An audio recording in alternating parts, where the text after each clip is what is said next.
पास अगर कोई एटम है तो हमें ये पता है कि उस एटम के अंदर बहुत सारे इलेक्ट्रॉन्स हैं, ठीक है।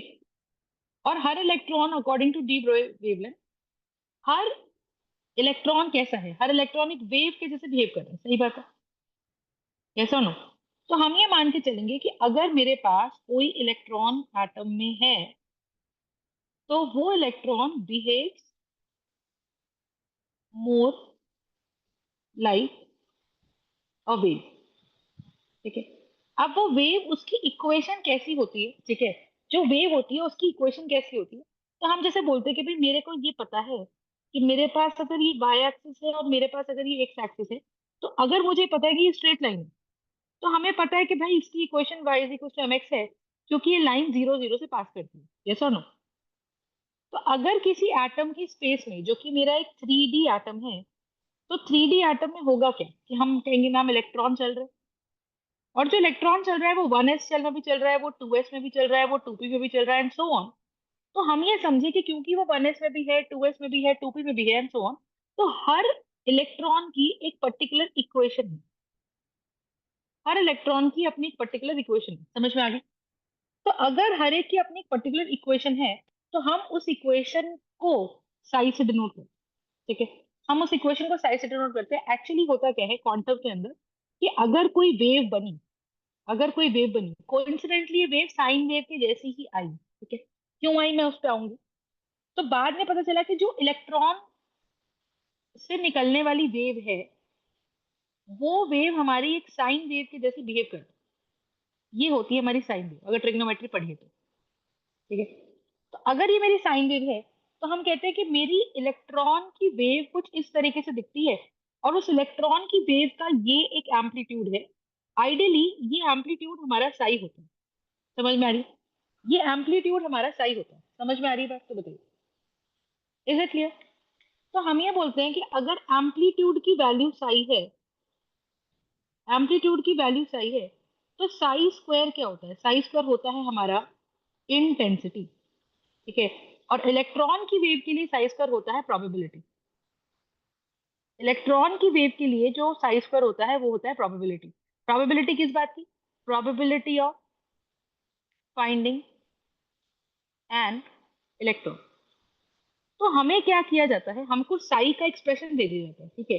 तो साई का एक्सप्रेशन का मतलब क्या होता है कि किसी की वेव छोटी है, किसी की वेव बड़ी है, तो हमें ये दिया जाता है कि साई जो है वो टाइम के साथ आप देखो चेंज कर रहा है। साई क्या है, सेंटर पॉइंट से जो इक्विलिब्रियम पॉइंट है उससे डिस्टेंस है।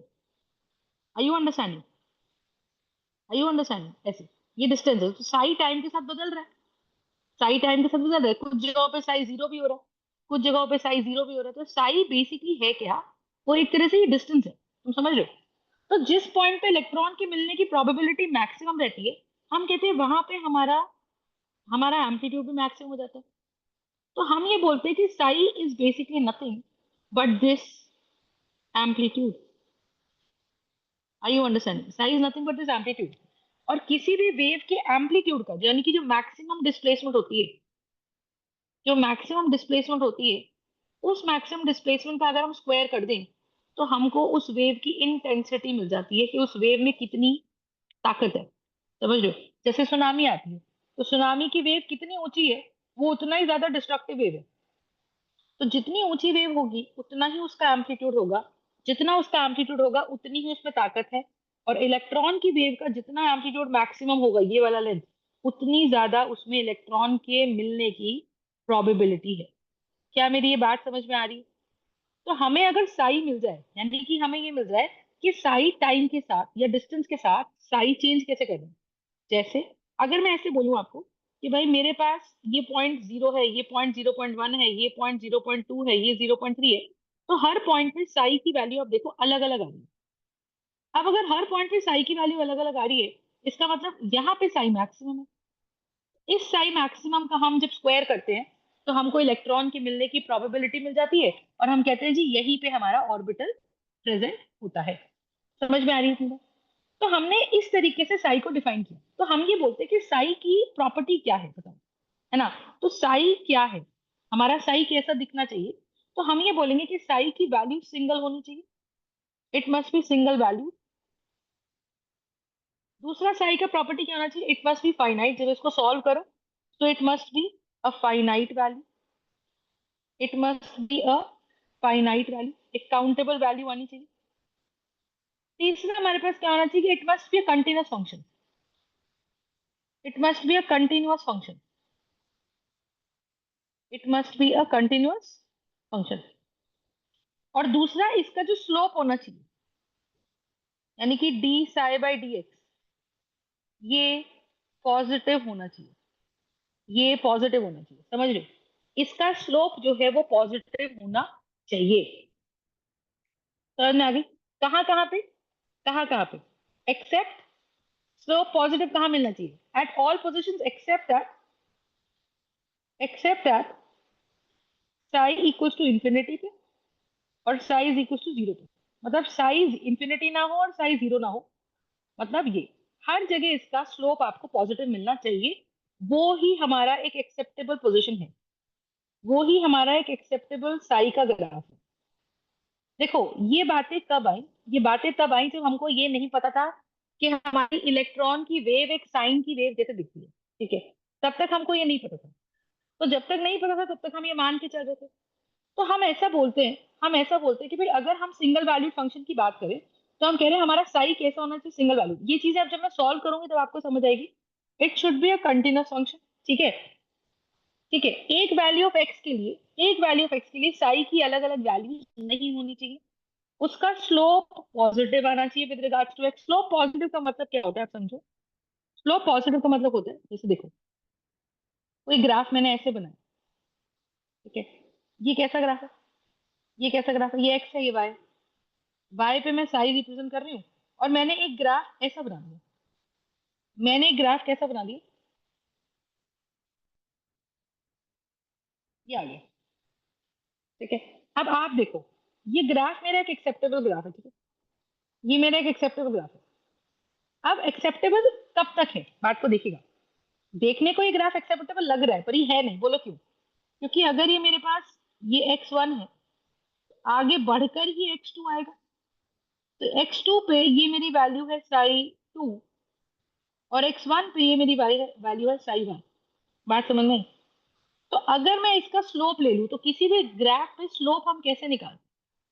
y2 minus y1 upon x2 minus x1, इसी को tan थीटा कहते हैं, बोलो हाँ है ना? इसी को tan थीटा कहते हैं। किसी भी स्लोप ग्राफ में ये स्लोप का होता है value, change in y upon change in x is going to be the value of tan theta, and this is nothing but this is going to be my value of m। बोलो हाँ ना? तो मैं ये बोल रही हूँ कि अगर इस वैल्यू की हम बात करें तो स्लोप जो है वो y2 minus y1 upon x2 minus x1 की वैल्यू है। तो उस हिसाब से अगर आप देख रहे हो तो उसका मतलब आप क्या समझे मुझे बताओ कि मैम ये वाली वैल्यू मेरी tan थीटा की वैल्यू है, which is nothing but y2 minus y1 upon x2 minus x1। तो मैं यहाँ पे अगर y2 माइनस y1 निकालू तो मैं बोलूंगी Sai to minus psi one upon x2 minus x1, यानी कि ये जो ये बना, ये बना, इसका स्लोप निकालूंगी। तो आप मुझे बताओ साई टू की वैल्यू तो कम है और साई वन की वैल्यू ज्यादा है, तो ऊपर वाली वैल्यू नेगेटिव आ गई। और x2 बड़ा है, x1 छोटा है, तो ये वाली वैल्यू पॉजिटिव आ गई, तो ये आंसर नेगेटिव आ गया। और हम तो कह रहे हैं जी मेरा जो D psi by d x है, यानी कि जो चेंज इन स्लोप है, ये जो स्लोप है वो मेरा पॉजिटिव ही आना चाहिए। इसका मतलब ये वाला फंक्शन मेरा एक्सेप्टेबल फंक्शन नहीं है। समझ में आई बात? इतनी बात समझ में आई? आई यू अंडरस्टैंडिंग? तो सबसे पहली बात, कंडीशन क्या है कि ma'am it must be single value for one value of x. Secondly it must be continuous, it must be continuous. Third इसका क्या होना चाहिए, फाइनाइट वैल्यू आनी चाहिए। फोर्थ क्या होना चाहिए, it must have a slope positive. Slope मतलब d five by d x, ये वाली वैल्यू मेरी पॉजिटिव होनी चाहिए। D five by d x की वैल्यू होती है change in y upon change in x. समझ में आई? अब हम अलग अलग ग्राफ्स हमको दिए जाते हैं तो हमारे पास क्वेश्चन किस तरह से आते हैं कि मान लो मुझे कोई ग्राफ दे दिया जाए। अब अगर मान लो मुझे कोई ग्राफ दे दिया जाए तो ये वैल्यू एक्स की है और ये वाली वैल्यू साई की है। समझ में आई? तो मैंने अगर ये वाला ग्राफ बनाया तो मैं आपको बोलती हूँ कि बताओ क्या ये एक्सेप्टेबल वैल्यू है? तो यहाँ पर x है और यहाँ पे साई है, तो मैं इसको अगर ऐसे कॉमन रख दूं तो मुझे पता है कि इस एक x1 वैल्यू पे ये वाली वैल्यू भी आ रही है साई की, ये वाली वैल्यू भी आ रही है साई की, ये 1 है ये 2 है, ये वाली वैल्यू भी आ रही है। यानी कि हमें पता है कि for one value of x, for one value of x हमारे पास साई 1, साई 2, साई 3 मल्टीपल वैल्यूज देखने को मिल रही है। हम कह रहे हैं लेकिन ये तो इनफाइनाइट वैल्यूज हो गई, और हमको क्या चाहिए, फाइनाइट वैल्यू चाहिए, और हमको एक सिंगल वैल्यू चाहिए, सिंगल वैल्यू है ना। तो on the criteria of single value, ये प्रॉपर्टी ये कहती है कि Sai must be single value. उस हिसाब से ये हमारा ग्राफ कैंसिल हो जाता है, उस हिसाब से हमारा ग्राफ कैंसिल हो जाता है। ठीक है, दूसरा ग्राफ बनाते हैं।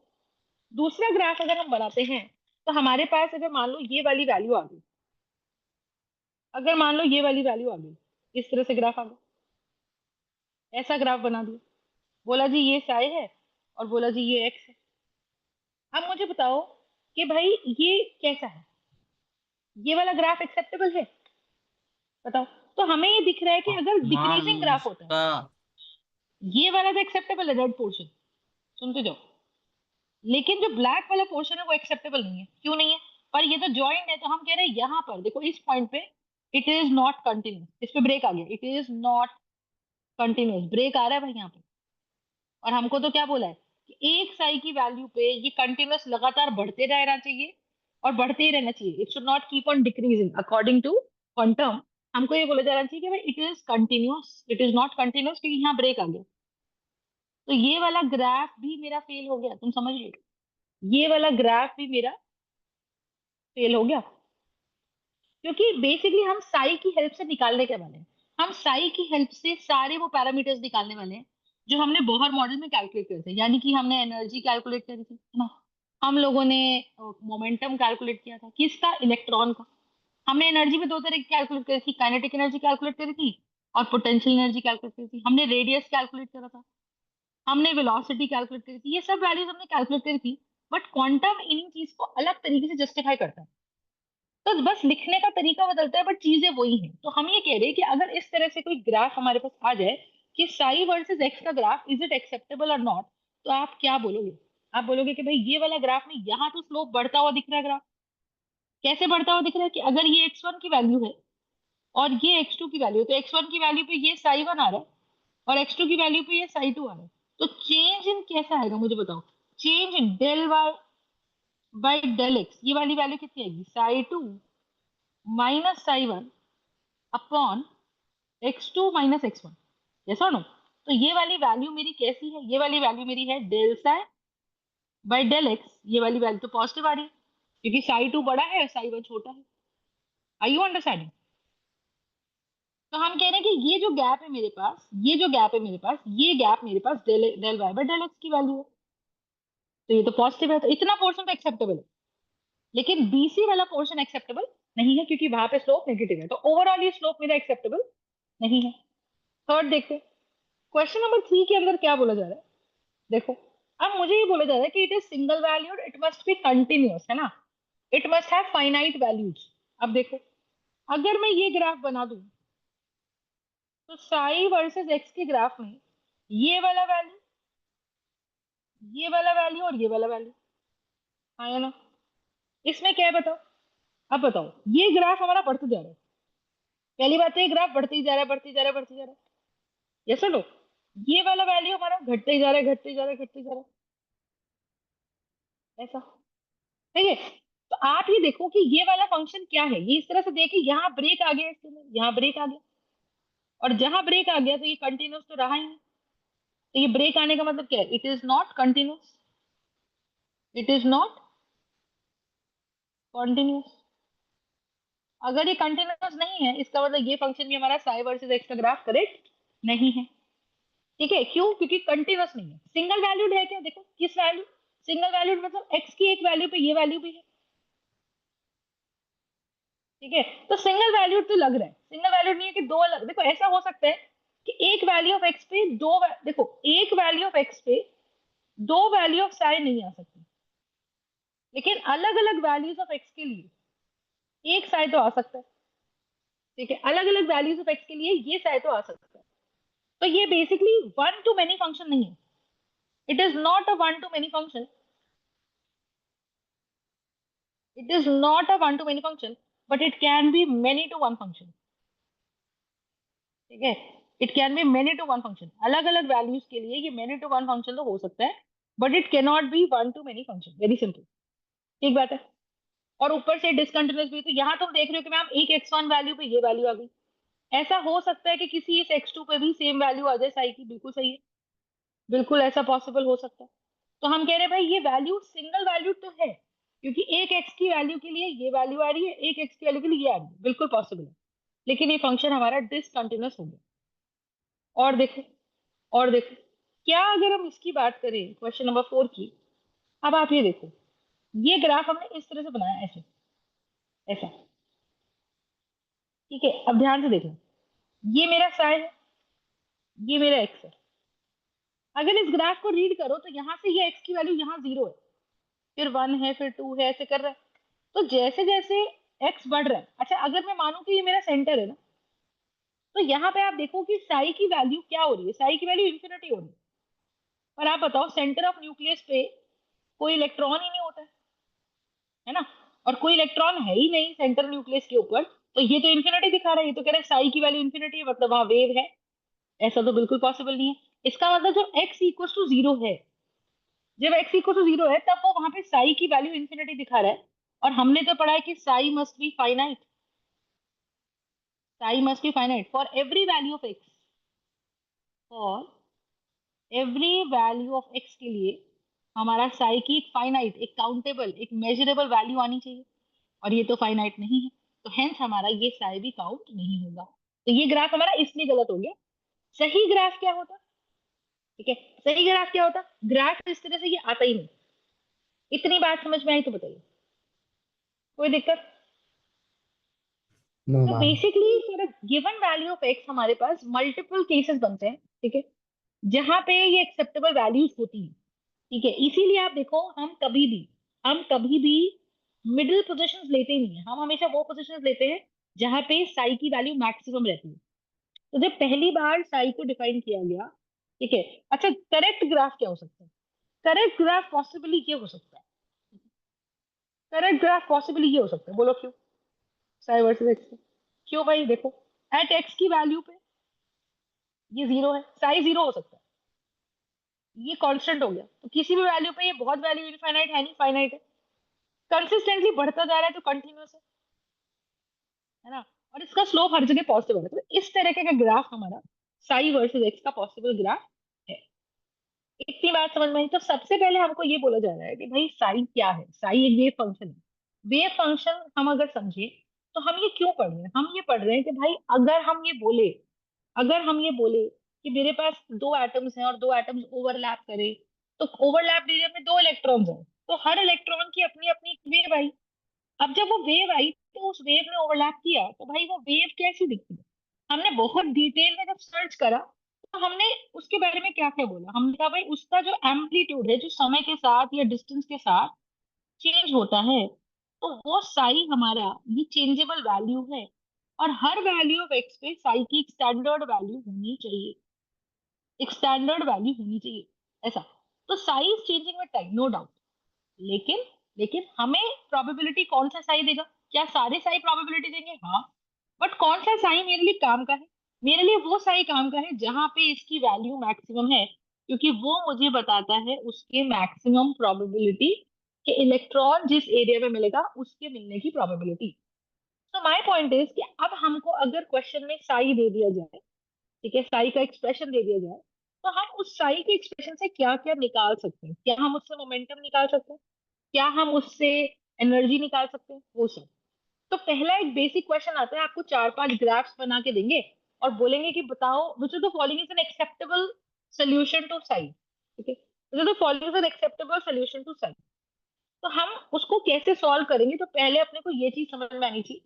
अब देखो, पहली बात इसमें चीज आती है कि साई को हम ऐसे बोलते हैं कि it has no physical significance. देखो, फिजिकल सिग्निफिकेंस किस वर्ल्ड में नहीं है। फिजिकल सिग्निफिकेंस का मतलब कि हम उसको किसी बड़ी चीज से रिलेट नहीं कर सकते, क्योंकि वो दिखती नहीं, क्योंकि हमको इलेक्ट्रॉन ही नहीं दिखता।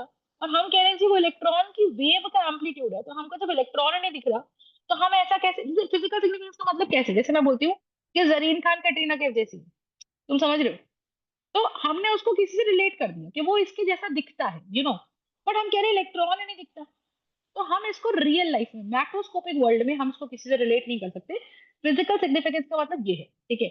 बट अगर मैं इसको माइक्रोस्कोपिक वर्ल्ड में ले जाके देखूं तो बिल्कुल इसका सिग्निफिकेंस है, और ये हमको बहुत सारी चीजें निकाल कर दे सकता है, और ये हमें किसी भी वेव का मोशन समझा सकता है।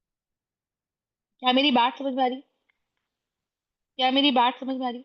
तो हमें इसे पढ़ने के लिए हमें हमारी वेव फंक्शन की जब हम बात करते हैं, तो हमें ये पता चलेगा कि इलेक्ट्रॉन की पोजीशन क्या है, इलेक्ट्रॉन की वेलोसिटी क्या है, ठीक है। तो हम अगर ये बोले कि हमें अगर साई दे दो, तो इस साई से मैं इसकी एनर्जी निकाल दूंगा, इस साई से मैं इसकी पोजीशन निकाल दूंगा इलेक्ट्रॉन की जी, इस साई से मैं इस इलेक्ट्रॉन की वेलोसिटी निकाल दूंगा, बहुत बढ़िया, इस साई से मैं इसका मोमेंटम निकाल दूंगा। पर मैं कब निकाल पाऊंगी ये सारी चीजें साई के एक्सप्रेशन से? ये मैं सारी चीजें तब निकाल पाऊंगी जब मेरा साई एक्सेप्टेबल होगा। और साई एक्सेप्टेबल कब होगा? जब वो कंटिन्यूअस होगा, जब वो जब वो कंटिन्यूअस होगा, जब वो सिंगल वैल्यूड होगा। यस और नो? जब वो कंटिन्यूअस होगा, जब वो सिंगल वैल्यूड होगा, जब उसका slope D psi by d x positive होगा। यस और नो? तो हम कहेंगे कि ये मेरा एक्सेप्टेबल फंक्शन रहेगा। इतनी बात समझ में आ रही है? तो अभी हमें इतनी चीज समझ में आनी चाहिए। पर जब हम एक एटम की बात करते हैं, ठीक है, जब हम एक एटम की बात करते हैं, तो हम कहते हैं कि मैम एटम तो स्फेरिकल है। बिल्कुल सही बात है। तो अगर एटम स्फेरिकल है, तो उस एटम के अंदर आप ये देखो कि क्या मैम ये एक्स एक्सिस है, क्या ये वाई एक्सिस है।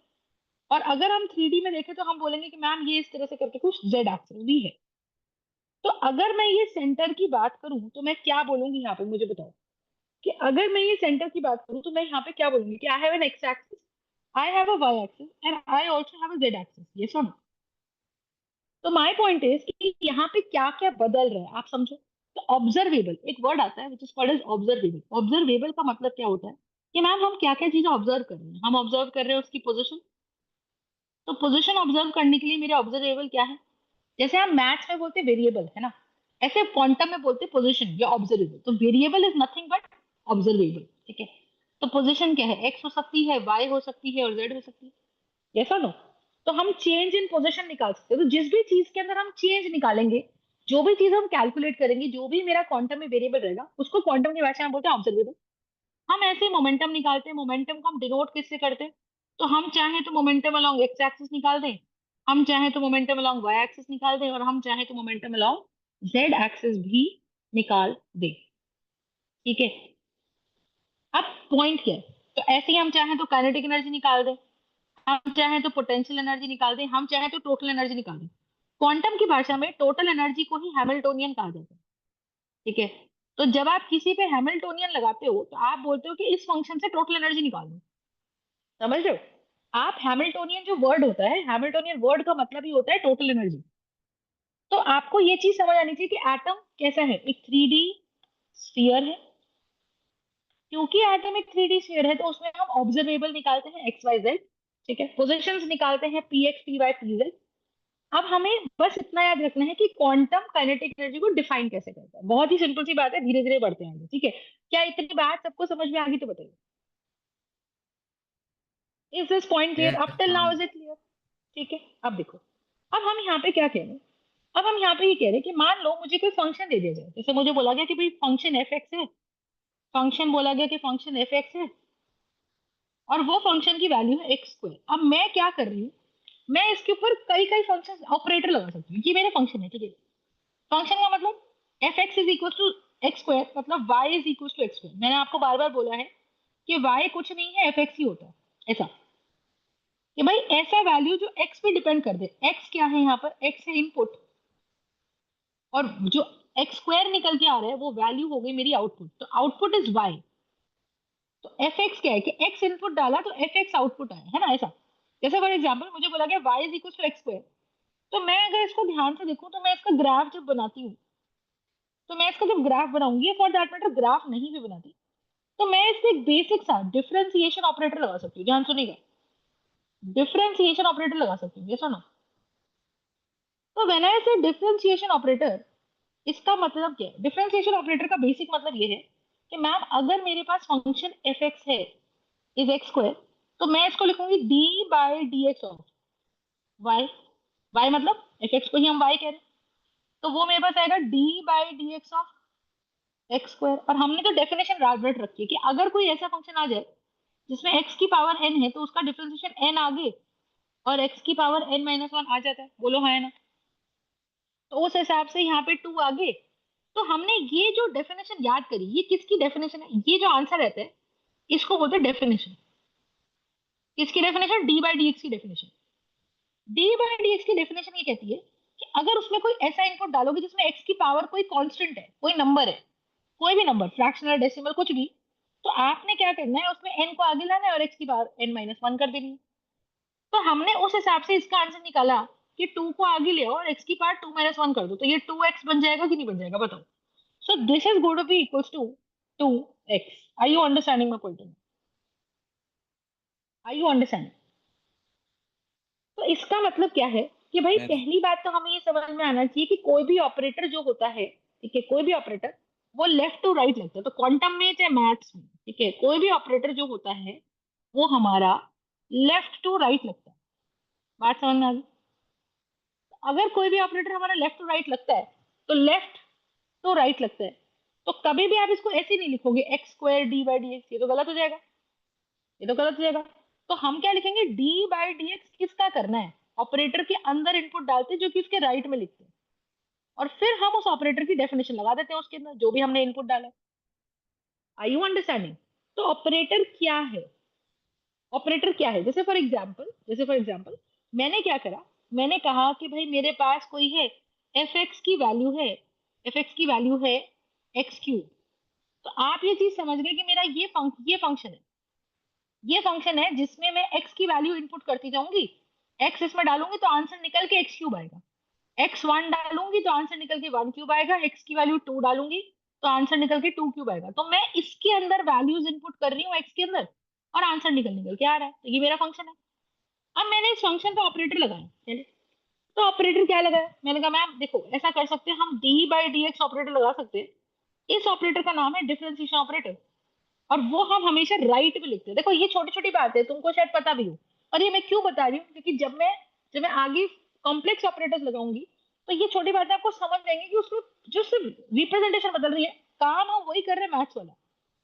ये एक्स क्यूब है, तो मुझे अगर इस तरह से दे दिया जाए, तो मुझे दिया जाएगा D by d x of x cube, और हमें तो डी बाई डी एक्स की डेफिनेशन पता है।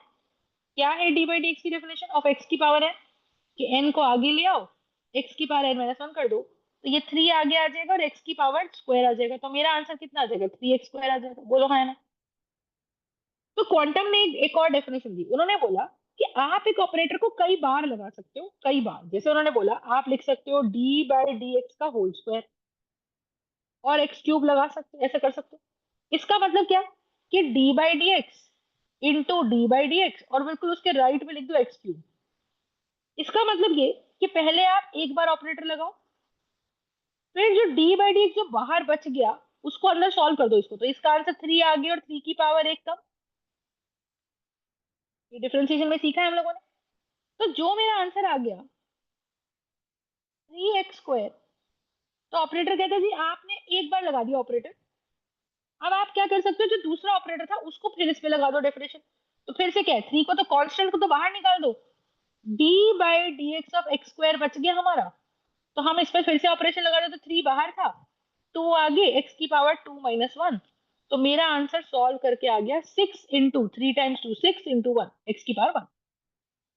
तो यहाँ से एक चीज समझ आती है कि क्वांटम में हमने अगर operator D by d x लिया तो हम उसका स्क्वायर भी कर सकते हैं। मतलब आप ये समझो कि हम यहाँ पे जैसे मैं लिखूं प्लस टू, तो मैं इसे प्लस स्क्वायर करके लिख दूं, इसका मतलब प्लस प्लस टू। तुम समझ रहे हो मैं क्या बोल रही हूँ? मतलब क्वांटम के हिसाब से जैसे हम नॉर्मली लिखते हैं, हम नॉर्मली क्या लिखते हैं, हम नॉर्मली ऐसे लिखते हैं थ्री प्लस टू, तो आंसर एक बार आता है फाइव। क्वांटम कह रही है कि हम ऑपरेटर का भी स्क्वायर कर दे अगर, तो मैं ऐसा लिख सकती हूँ थ्री प्लस का स्क्वायर टू। क्वांटम का कहना ये है कि हम ऑपरेटर का भी स्क्वायर कर दे, और उसको समझे कैसे, उसका समझने का मतलब ये कि थ्री प्लस प्लस टू ऐसा। तुम समझ रहे हो मैं क्या बोलूँ? तो इस तरीके से। तो वो कह रही है कि पहले आप इसका स्क्वायर करो, उसको 2 बार रिपीट करो और उसी ऑपरेटर को 2 बार इस आगे वाले पे लगा दो। तो इसका मतलब ये कि 3 में एक बार 2 ऐड करा, तो समझो, और फिर से ऐड करा, ऐसा। But quantum deals with the multiplicative operators, ठीक है, ऐसे ऑपरेटर्स जिनमें मल्टीप्लिकेशन हो सकती है, सिर्फ क्वांटम उनके साथ डील करती है, एडिटिव के साथ क्वांटम डील नहीं करती है। तो इसलिए प्लस पे लगाना ये खराब है, लेकिन मल्टीप्लिकेशन पे हम ये लगा सकते हैं। तो इसने बोला कि हम क्या कर रहे हैं, हम यहाँ पे ऑपरेटर डिफाइन कर रहे हैं, तुम समझ लो। तो जैसे फॉर एग्जाम्पल उन्होंने बोला कि जैसे डिफरेंशिएशन हमारे एक ऑपरेटर है, ऐसे इंटीग्रेशन भी हमारे एक ऑपरेटर है। जैसे फॉर एग्जाम्पल मैंने फंक्शन लिया एक्स क्यूब, तो एक्स क्यूब के ऊपर मैंने इंटीग्रेशन ऑपरेटर लगाया, जिसकी डेफिनेशन क्या है कि भाई अगर अगर मेरे पास अगर मेरे पास एक्स की पावर एन टाइप का इंटीग्रेशन आ जाए, तो हमें क्या करना है, एक्स की power n plus one upon n plus one करना है। ये मेरा ऑपरेटर का डेफिनेशन है। ये मेरे ऑपरेटर का डेफिनेशन है कि ऑपरेटर है ये वाला साइन, ये साइन ऑपरेटर है बस। ये एक्स की पावर एन क्या है, ये एक्स की पावर एन उसका इनपुट है। और सॉल्व करके ये इसकी डेफिनेशन है, एक्स की power n plus one upon n plus one. Are you understanding? तो अगर ये इस तरह से आ गया, तो हम कह रहे हैं जी हमारा ऑपरेटर कौन है, हमारा ऑपरेटर है इंटीग्रेशन वाला।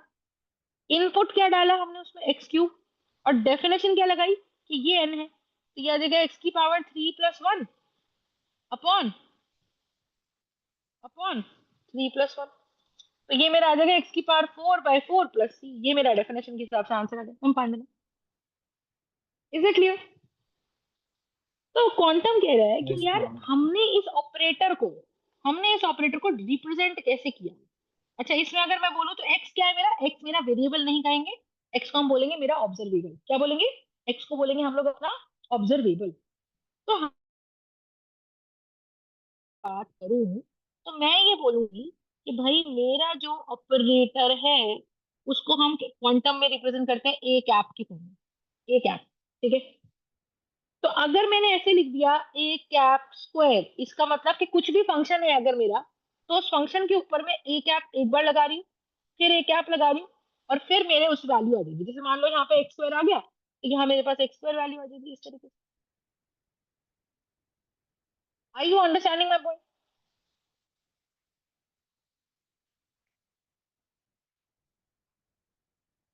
कोई दिक्कत है तो बताइए, ठीक है। तो अगर मैं ए कैप क्यूब लिख दूं, तो मैं अगर आपको सिंपल सी बात बताऊं कि मेरा ए कैप क्या था, मेरा ए कैप वॉज d/dx। ये मेरा ऑपरेटर था पहले क्वेश्चन में। फिर अगर मैं बात करूं कि भाई मेरा ए कैप क्या है, तो मैं बोलूंगी कि भाई वो दूसरे क्वेश्चन में इंटीग्रेशन था। तो ऑपरेटर मतलब वो सिंबल जो हमने जिसकी डेफिनेशन डिफाइन कर रखी है, विद सम इनपुट एक्स की power n, with some input x की पावर एन। समझ में आई बात? तो अगर मैं ऐसे बोलती हूँ, जैसे फॉर एग्जाम्पल मैंने बोला ऐसे ए कैप, ऐसा बोल दिया, तो मैंने आपको बोला ए कैप का वैल्यू है d/dx ऑफ प्लस एक्स। ये ऑपरेटर है। अब आप ये देखो, मैंने आपको ये डेफिनेशन दे दी ऑपरेटर की। जैसे मैंने आपको यहाँ पे क्या बोला, मैंने बोला कि ए, जो फर्स्ट पार्ट बोला, तो मैंने ये बोला कि ए का डेफिनेशन है d/dx, ठीक है। फिर दूसरा मैंने बोला ए का डेफिनेशन इंटीग्रेशन, ये साइन इंटीग्रेशन का है, ठीक है जी। अब तुम ये समझ गए कि मैम आपने क्वांटम में अगर ऑपरेटर को ए कैप बोला है, तो आप एक न्यू ऑपरेटर बनाने की कोशिश कर रहे हो। और जो आप ये ए कैप बनाने की कोशिश कर रहे हो, आप उसमें कह रहे हो जी जो भी ए कैप ऑफ एक्स अगर मैं लिख दूं, तो इसका मतलब है आपके डेफिनेशन के हिसाब से मैं d/dx प्लस एक्स कर दूं ऑफ एक्स। ये कहना चाह रहे हो मैम आप, ये सुनो, ये तो करना चाह रहे हो। आई यू अंडरस्टैंडिंग? तो इसका मैम मतलब क्या, आप ए कैप क्या था, ऑपरेटर। ऑपरेटर किस पे लगाना है मुझे, एक्स पे। हर ऑपरेटर का एक इनपुट होता है ना भाई। जैसे इंटीग्रेशन का इनपुट क्या था, एक्स स्क्वायर डाला, तो तुमको इसकी डेफिनेशन पता थी कि भाई करना क्या है, एक्स की पावर n+1 अपॉन n+1 करना है, तो मेरा आंसर आएगा। तुमको n की वैल्यू दिख रही थी तो ये था ए कैप, और उसमें ये था इनपुट। ऐसे ही ऐसे ही अगर हम ये ऑपरेटर लिख रहे हैं क्या, ए कैप, समझो बात को। अगर हम ये ऑपरेटर लिख रहे हैं ए कैप, तो उसका इनपुट कौन है, एक्स। तो अब ऑपरेटर मैंने पहले डिफाइन कर दिया कि डी बाई डी एक्स करो प्लस एक्स करो, उसके आगे एक्स लगा दो, क्योंकि हमें पता है इनपुट हमेशा राइट पे लिखा जाता है। अब क्या करना है, तो डी बाई डी एक्स, ये एक्स अंदर मल्टीप्लाई हो जाएगा, तो ये जगह D by d x of x, d by d x से एक्स मल्टीप्लाई हो गया, plus x into x, x square हो गया। और तुम मुझे बताओ D by d x of x कैसे करते हो, एक्स की पावर 1 है, तो फॉर्मूला तुमको पता है 1 आगे एक्स की पावर 1 - 1 प्लस एक्स स्क्वायर, तो 1 इंटू एक्स की पावर 0 प्लस एक्स स्क्वायर, तो आंसर मेरा आ जाएगा 1 plus x square. This is going to be my A cap x, जिसमें ए कैप की डेफिनेशन क्या थी, d by d x of x plus x. फंडा समझ में आया या नहीं, बताइए। Yes ma'am, ma'am. तो हम इसको मतलब अगर हमने ऑपरेटर ये d by d x plus x या फिर कुछ भी रैंडम चीज से डिफाइन किया है, तो हाँ हम उसको पुट करके एक्स कर देंगे, और अगर सिर्फ एक्स वेरिएबल है तो मल्टीप्लाई कर देंगे। हाँ, जैसे फॉर एग्जांपल सेम ऑपरेटर लेते हैं, ए ऑपरेटर है मेरे पास, ठीक है। अब ये जो ऑपरेटर है वो डिफाइन कर दिया गया D by d x of x plus x, ऐसा ऐसा ऑपरेटर डिफाइन कर दिया मैंने। अब ये जो ऑपरेटर डिफाइन कर दिया, मैंने ऐसे बोला कि A cap of x square निकालो, तो तुम क्या करोगे, तुम D by d x operator की डेफिनेशन लिखोगे और उसके आगे एक्स स्क्वायर डाल दोगे, क्योंकि तुम्हारा इनपुट मैंने एक्स स्क्वायर बता दिया कि इस ऑपरेटर में इनपुट एक्स स्क्वायर जा रहा है अभी। अब तुम इस एक्स स्क्वायर को अंदर मल्टीप्लाई करोगे, इससे भी और इससे भी, डिस्ट्रीब्यूटिव प्रॉपर्टी, बेसिक मैथ्स वाला। तो तुम कह रहे हो G D by d x को मैंने एक्स स्क्वायर से भी मल्टीप्लाई कर दिया plus x into x square कर दिया। अब ये तो उसका कोई प्रॉब्लम नहीं है, ये तो सॉल्व होगा। पर हम कह रहे हैं भाई इस ऑपरेटर के अंदर डेफिनेशन में एक छोटा सा ऑपरेटर था डी बाई डी एक्स, तो डी बाई डी एक्स मतलब डिफरेंशिएट करना। इसका मतलब डिफरेंशिएट करने का फॉर्मूला तो डेफिनेशन हमको मैथ्स में सिखाई है कि भाई एक्स की पावर एन का डिफरेंशिएशन क्या होता है, कि एन आगे, एक एन आगे, और एक्स की पावर n - 1। ये लिमिट जब पढ़ोगे तो आप डिराइव करना भी सीख जाओगे। तो हम यहाँ से क्या करेंगे, 2 इंटू एक्स आ जाएगा, बोलो हाँ या ना। तो मेरे पास यहाँ से आंसर क्या आ जाएगा, मेरे पास यहाँ से आंसर आ जाएगा 2x प्लस x³ ये मेरा आंसर आया है ए ऑपरेटर एक्स स्क्वायर टाइप। फंडा समझा या नहीं, बताओ। Is it clear. तो हमें इस तरीके से एक ऑपरेटर डिफाइन करके दिया जाएगा, और हमें इस तरीके से उसका एक इनपुट दिया जाता है क्वांटम के अंदर। और पूरी क्वांटम में जितनी भी कैलकुलेशन है, अगर हमको ये ऑपरेटर अच्छे से समझ में आ जाते हैं, तो फिर हमको बड़े से बड़ा क्वेश्चन डिफिकल्ट नहीं लगता है। पर पहले हमको ये चीज बहुत अच्छे से समझ में आनी चाहिए, ठीक है। और फिर ले देके हमारे पास 5 या 6 ऑपरेटर्स होते हैं। अगर हमको वो चीज समझ आ जाए, तो हम क्या करेंगे, हम ये चीज अच्छे से क्वांटम समझ सकते हैं। क्या इतनी बात समझ में आई, तो बताइए। Is it clear. तो यस जैसे मैम। फॉर एग्जाम्पल मैंने आपको, यस देखो मैम। अब मैंने आपको एक ऑपरेटर डिफाइन करा, ठीक है। तो मैंने बोला कि भाई ए कैप का वैल्यू है मेरे पास d by d x plus x, और मैं अब आपको बोल दूं कि मुझे ना ए कैप का स्क्वायर निकालना है, किस पे, ए कैप का स्क्वायर निकालना है x³ पे। अब पहली बात, इसका मतलब ये होगा कि मुझे ये ऑपरेटर एक बार नहीं लगाना, ये ऑपरेटर मुझे 2 बार लगाना है, समझ लो। तो सबसे पहले हम क्या करते हैं, क्योंकि इसने ऑपरेटर की डेफिनेशन मुझे दे दी, ऑपरेटर की डेफिनेशन मुझे दे दी, तो मैं सबसे पहले ऑपरेटर का स्क्वायर ही निकाल देती हूँ। ऑपरेटर क्या है, d by d x plus x, और स्क्वायर का मतलब इसी ऑपरेटर को 2 बार खुद से मल्टीप्लाई कर दो, यही तो है इसका मतलब। तो मैं अगर ऑपरेटर का स्क्वायर की वैल्यू निकाल दूं, तो क्वेश्चन मुझे कहता है कि क्या आप ऐसा करोगे, तो हम कहेंगे नहीं जी, हम पहले क्या करेंगे, ऑपरेटर का स्क्वायर लगाएंगे। इसको करने के 2 तरीके हैं, इसको करने के 2 तरीके हैं, ठीक है। तो एक तरीका तो क्या है, एक तरीका तो क्या है, ध्यान से समझिएगा। तो मैंने क्या करा, मैंने इसके ऊपर क्या कर दिया, इस तरह से फंक्शन लगा दिया। अच्छा, मुझे फंक्शन कई बार डिफाइन भी नहीं होता, तो हम क्या करते हैं, वो फंक्शन अगर डिफाइन नहीं है, तो हम कहते हैं भाई किसी फंक्शन पे तो लग रहा होगा, तो let that function be f x, let that function be f x, बोलो हाँ ना। तो हमेशा आप सोच के देखो, कोई भी ऑपरेटर किसी पे तो लगेगा ना भाई, उस ऑपरेटर का कुछ तो इनपुट रहेगा। क्वेश्चन हमको इनपुट देता ही नहीं है, let us suppose question input दे ही नहीं रहा, तो हम क्या करें, हम एक इनपुट खुद से मान ले कि कोई तो फंक्शन एफ एक्स रहा होगा जिसका डिफरेंशिएशन कुछ तो हमने करा है। अब हम क्या कर रहे हैं, अब हम इसको अंदर मल्टीप्लाई कर लेते हैं, है ना। तो हमने पढ़ा क्या कि एक बार ये ऑपरेटर लगता है, तो डी बाई डी एक्स को तो बाहर रख लो, लाल वाले को, D by d x plus x को तो बाहर रख लो, ठीक है। अब इधर क्या कर ले, इधर कर ले d by d x of x f x, एक बार एफ एक्स अंदर, plus f x x f x. Are you understanding? क्योंकि हमें ये पता है कि यार हर ऑपरेटर का एक इनपुट तो होना चाहिए ही चाहिए, कोई ऑप्शन ही नहीं है।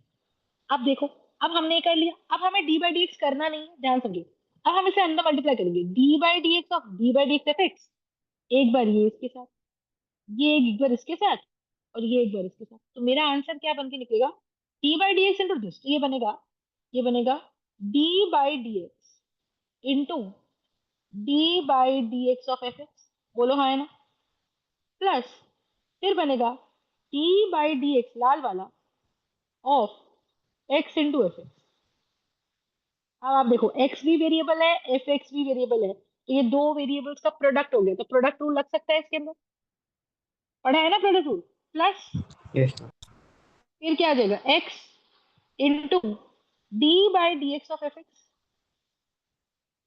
प्लस x इंटू एक्स, ये बन गया x square into f x. Are you understanding my point? अब आप देखो d by d x into d by d x, ये बन गया d square by d x का होल स्क्वायर, प्लस ये बन गया d by d x of x f dash x, बोलो है ना। तो इसका मतलब प्रोडक्ट रूल क्या कहता है कि x को बाहर रखो, d by d x of f x कर दो, प्लस एफ एक्स को बाहर रखो, d by d x of x कर दो। ये तो है ऑपरेटर जहां प्रोडक्ट रूल लग सकता है। मुझे पता है x भी वेरिएबल है, एफ डैश एफ एक्स भी वेरिएबल, तो वहां प्रोडक्ट रूल लगा दिया, तो ये प्रोडक्ट रूल से आगे इसके, यस और नो। प्लस ये क्या है, x इंटू, ये क्या है, x इंटू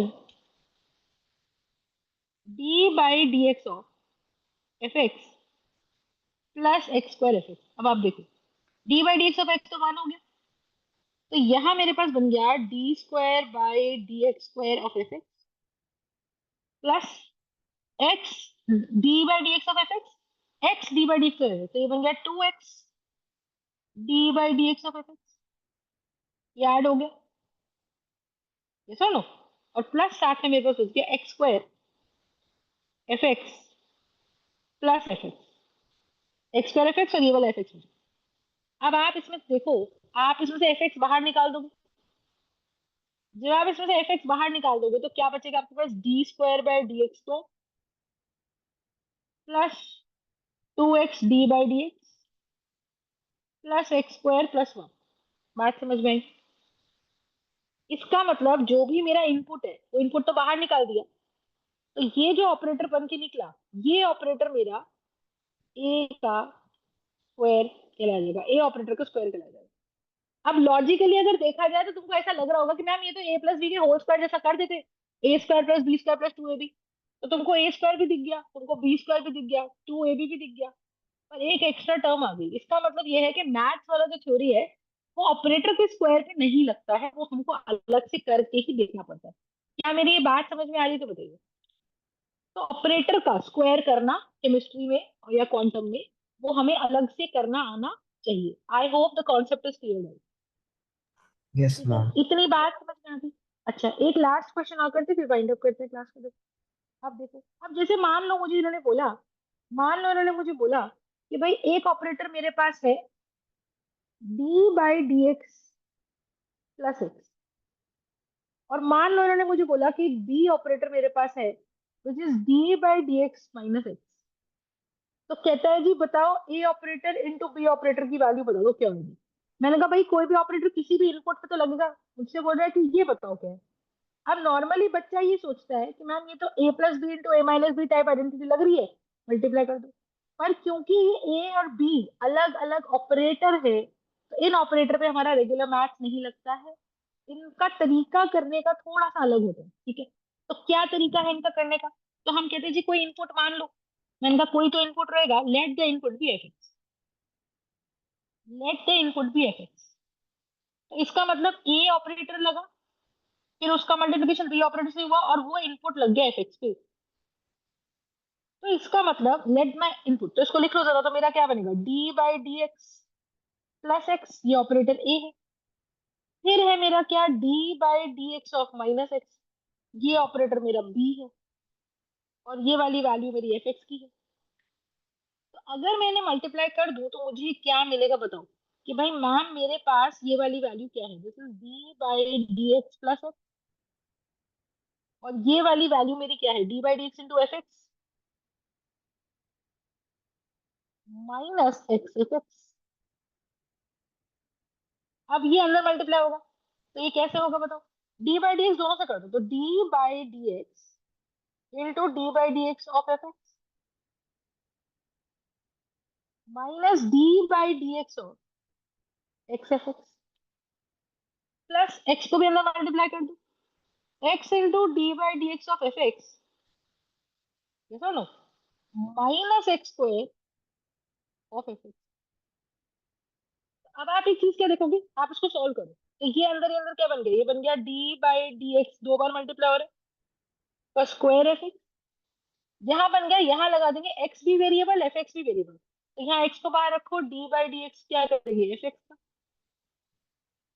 और माइनस इसलिए कर रहे हैं क्योंकि हमारे प्रोडक्ट में प्लस आता है, तो प्लस लगाएंगे तो क्या बनेगा, अब की बार एफ एक्स को बाहर रख दो, d by d x of x आ गया, है ना, ये फर्स्ट फंक्शन ये सेकंड फंक्शन, ये आ गया plus x into d by d x of f x, are you understanding, और minus x square of f x, ये आ गया। अब आप देखो इसको फर्दर सॉल्व कर दिया अगर हम, तो ये क्या बन गया, ये बन गया डी बाई डी एक्स का स्क्वायर एफ एक्स, बहुत बढ़िया।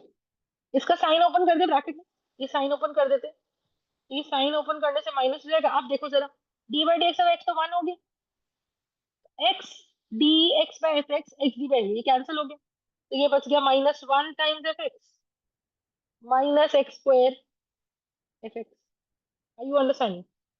अब अगर मैं एफ एक्स बाहर निकाल दूं तो मेरे पास ये बनेगा डी बाई डी एक्स का square minus x square minus 1 into x, are you understanding the point. Yes, ma'am. तो आप ये देखो कि ये हमने ऑपरेटर लगाया था क्या, हमने ऑपरेटर लगाया था ए ऑपरेटर इंटू बी ऑपरेटर, उसका इनपुट था एफ एक्स, तो इनपुट तो अभी भी एफ एक्स ही दिख रहा है, और ये जो डेफिनेशन है मेरी, ये मेरी डेफिनेशन निकल के आई है किसकी, ये मेरे ऑपरेटर्स की मल्टीप्लिकेशन के बाद आई है, ये ऑपरेटर था मेरा D by d x plus x, ये ऑपरेटर क्या था मेरा, ये ऑपरेटर क्या था मेरा, ये ऑपरेटर था मेरे पास d by d x plus x, और बी ऑपरेटर था मेरे पास d by d x minus x, उसका वैल्यू निकल के आया है डी बाई डी एक्स का whole square minus x square minus 1। तो ये हमारी मैथ्स वाली आइडेंटिटी तो बिल्कुल नहीं है, मैथ्स वाली आइडेंटिटी में देखकर ऐसा लगता जरूर है कि हाँ जी मेरे पास ये आ गया, बट एक्चुअली ऐसा नहीं। फंडा समझ में आया तो बताइए, I hope the concept is clear. Yes, ma'am. Yes ठीक है, मैम। तो अब जैसे हमने ये ऑपरेटर डिफाइन कर दिए, ठीक है, अब हमने जैसे ऑपरेटर्स डिफाइन कर दिए, ऐसे ही अब क्वांटम में there are standard operators defined, जिसको हम बोलते हैं angular momentum operator, position operator, इन ऑपरेटर्स का कुछ मतलब होता है, ठीक है। तो कल हम जो पढ़ेंगे वो हम इन ऑपरेटर्स की डेफिनेशन पढ़ेंगे, जैसे आपको डी बाई डी एक्स का डेफिनेशन सिखा दिया गया कि डी बाई डी एक्स का इनपुट अगर एक्स स्क्वायर है तो क्या करना है, डी बाई डी एक्स का इनपुट अगर साइन एक्स है तो क्या करना है, डी बाई डी एक्स का इनपुट अगर कॉस एक्स है तो क्या करना है, ऐसे हम इन ऑपरेटर्स का मीनिंग पढ़ेंगे कि क्या करना है, एंड देन विल प्रोसीड। क्या मेरी बात आज की समझ में आई सब लोगों को, तो बताइए, yes ma'am. Is the concept clear, ठीक है, so will proceed with the quantum, it will take some time but I think the concept will be very very clear and thorough, ठीक है। तो जो बड़ी बड़ी किताबें हैं एटकिंस की, जो नाम लोग बोलते हैं, you will be able to read through them and you will be able to understand those books, ठीक है। तो थोड़ा सा टाइम लगेगा but we will give this time to this topic because it's very important topic, ठीक है जी। अब target is not the regular chemistry, target is little advance chemistry, तो धीरे धीरे विल मूव फॉरवर्ड, स्कूल में जो चल रहा है वो आप चलाते रहो, ठीक है, बाकी हम करेंगे। चलिए, that's it for today, thank you so much guys, tomorrow thank 9:30 you. Right.